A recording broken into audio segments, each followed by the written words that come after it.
ରାମ ନାରାୟଣ ରାମ ଏକ ଅନ୍ୟ ପ୍ରକାରର ବିଦେହୀ, ଯେଉଁମାନେ କୌଣସି ମହାନ ବ୍ୟକ୍ତିଙ୍କର କୃପା ଲାଗିଲେ ସେମାନେ ଘୁରି ଘୁରି ବୁଲନ୍ତି। ଧର କୌଣସି ସିଦ୍ଧ ମହାତ୍ମା ନିଷ୍ପତ୍ତି ନେଲେ ଯେ ସେ 21 ଲକ୍ଷ ବର୍ଷର ସାଧନାର ଫଳ କେବଳ 1 ମିନିଟରେ ଦେଇଦେବେ, ତେବେ ସେ ଦେଖେ ଯେ ଯଦି ଏଭଳି ଭାବେ ବାଧା ସୃଷ୍ଟି କରାଯାଇପାରେ ତେବେ ସେ ଫଳ ସେମିତି ମିଳିପାରିବ।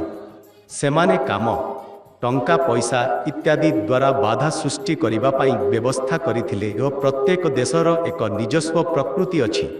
ମୁଁ ପାହାଡ଼କୁ ଗଲିଥିଲି, ସେଠାରେ ମୋତେ କହିଲେ, ତୁମ ଦେଶର ଲୋକମାନେ ଅସଭ୍ୟ, ସେମାନେ ପ୍ରକୃତିକୁ ଢାକି ଚାଲନ୍ତି।